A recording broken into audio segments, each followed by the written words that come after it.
Here's your wrestling news for May 5th, 2022, and your headlines for today include Vince McMahon adds new term to WWE's banned words list, Lady Frost is dealing with a troubling Stalker situation, why Sheamus decided to leave WWE, why was Sheamus summoned to Vince McMahon's office, Mini Brock Lesnar had a ton of potential, three-time WWE champion shoots on Vince McMahon after recent WWE releases, AEW Fight Forever video game roster set to include 50 stars, major update on Stu Grayson's AEW departure and possible return, Ronda Rousey told Becky Lynch not to mention her mom or she might kill her, CM Punk makes cameo on Mayans MC, is Sasha Banks being sent back to NXT 2.0? Big news concerning RIHO's AEW return, Tony Khan chose to send Wheeler Yuta to New Japan Pro Wrestling over AEW Double or Nothing, and more. We are kicking off today with WWE, who have a long list of words that are banned from the company's programming and that superstars risk being severely punished if they ever use. Some words, such as kill, stab, and murder, make sense to be banned, while calling someone a diva, once a staple of WWE TV, is now banned due to the women's revolution. Now, another word has been added to the list, as on Wrestling Observer Radio, Dave Meltzer said that calling a match a non-title match is now strictly prohibited.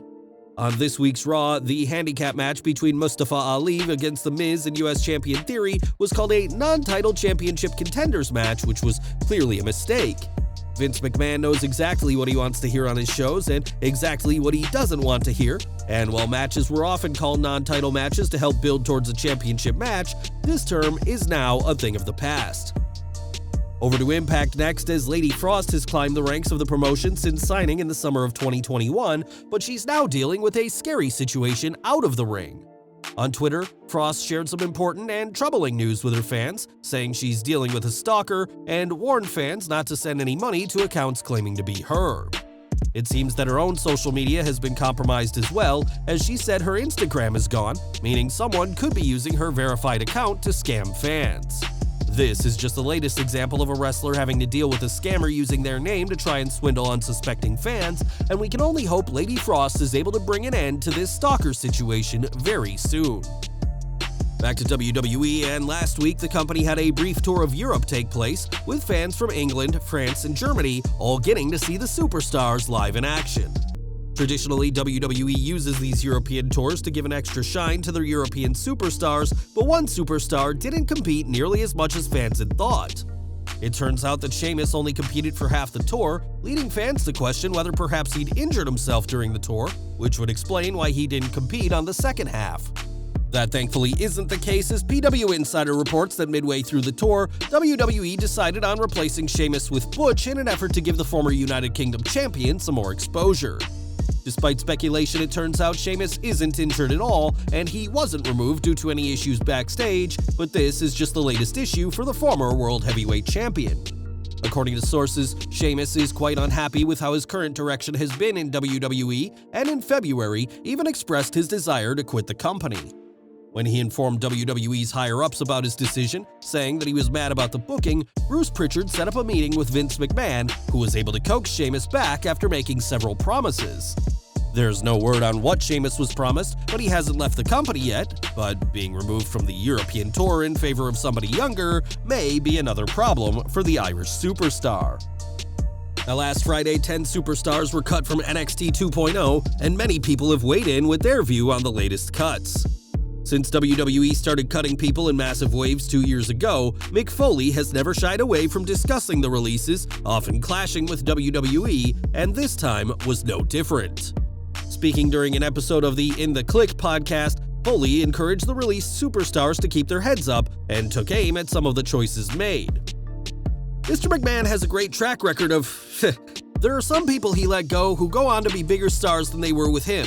I really enjoyed Dexter Lumis. I enjoyed the one guy who looked like a mini Brock Lesnar, Harland. He had a ton of potential. Dakota Kai is a head-scratcher. I would just advise the talent to keep going. There are other places to go. There certainly are other places to go, as Lumis has already found work for the ARW indie promotion, and we expect Tony Khan will be interested in a few names that have been released. Ultimately, the decision to release any superstar comes down to Vince McMahon, but even one of the chairman's biggest stars isn't thrilled with what's transpired. Now, AEW is currently working on their upcoming video game, Fight Forever, which will be the first console video game for the All Elite promotion. Fans are anxiously awaiting for the game to hit shelves, and now more details have emerged about this huge project. According to Fightful Select, the game will have around 50 wrestlers on its roster, but it said that there are some notable names who won't be in the first release of Fight Forever. Names we do know will be in the game include Sting, CM Punk, Bryan Danielson, Adam Cole, Ruby Soho, and Owen Hart, and the developers are continuing to work to improve the character models. Former world champion Kenny Omega, in addition to being in the game, is said to have been instrumental in taking the game to its current stage of development, and that he was a huge part in getting Hideyuki Iwashita, the director of WWF No Mercy, on board. No Mercy on the Nintendo 64 is often heralded as one of the best wrestling games of all time, and the report adds that Iwashita has proven to be incredibly valuable to the production of Fight Forever. The game is being created by Yuke's Pacific, the team responsible for developing some classic WWE games before 2K took over, and with a rumored September release date, it may not be long at all before players finally get their hands on AEW Fight Forever. One name who may have to be pulled from AEW Fight Forever is Stu Grayson, who has left AEW after his contract with the company expired. Grayson had been with AEW since their very first event, Double or Nothing, in May 2019, and we now know more about his departure from the promotion. In an update from Fightful, it's noted that AEW did offer the Dark Order member a new deal, but he turned it down, and the two sides were unable to come to terms before his contract expired on May 1st. It's also noted that AEW are disappointed to have lost Grayson, and that the door is always open for him to return to the company one day. For now, though, Grayson's time with the promotion has ended, and it's unclear where he'll go next, but with more AEW contracts set to expire this year, many more could depart from Tony Khan's company in the coming months. In 2019, Ronda Rousey feuded with Becky Lynch, culminating in the man giving Rousey her first ever defeat in WWE. The war between Rousey and Lynch was intense and deeply personal, especially as fans gravitated towards the Irish superstar and turned on Rousey, but some suggestions were too hot for TV. Speaking on the Wives of Wrestling podcast, Rousey discussed the Lynch feud with Giovanna Angle and Kim Orton, and how Lynch was warned not to bring her family into this.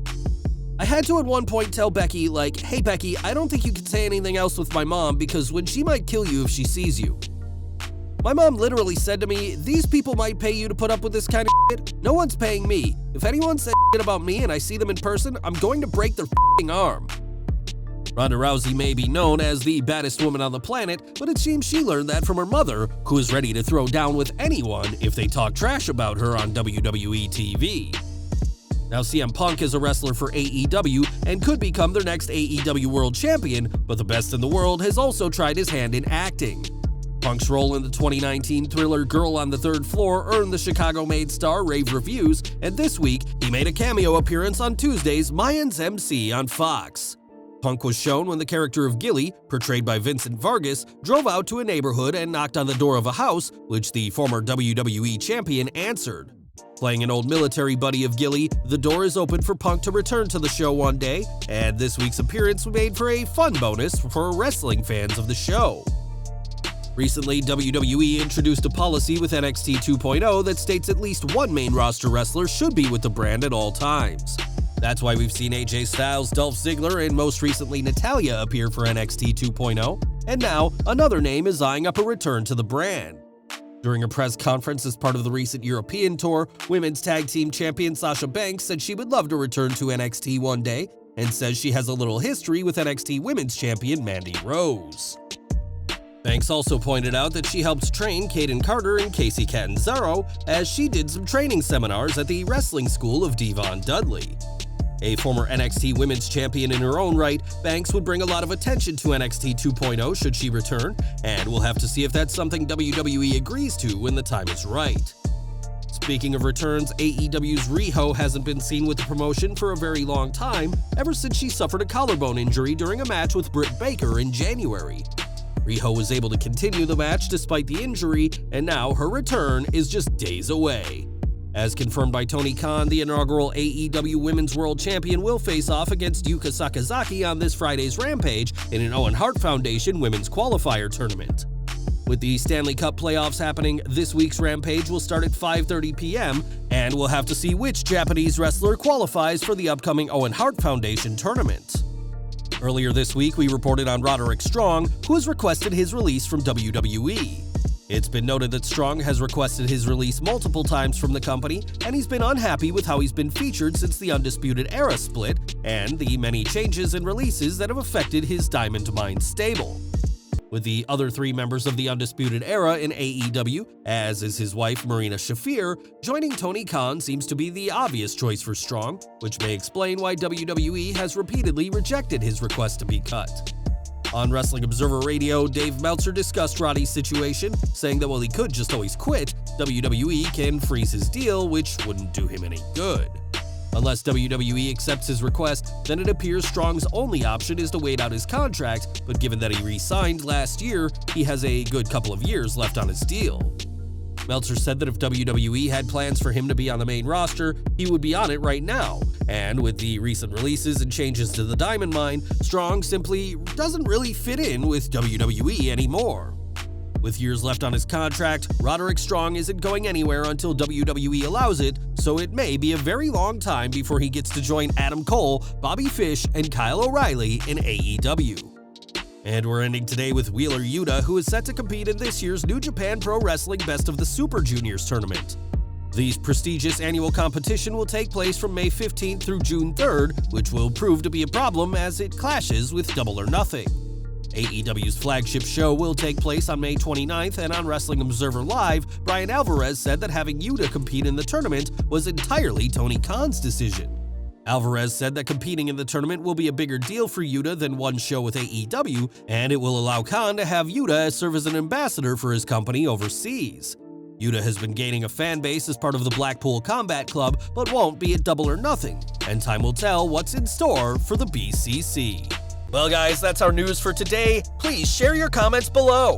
Also hit the like button, subscribe to our channel, and hit the bell icon to receive all notifications. And as always, thanks for watching.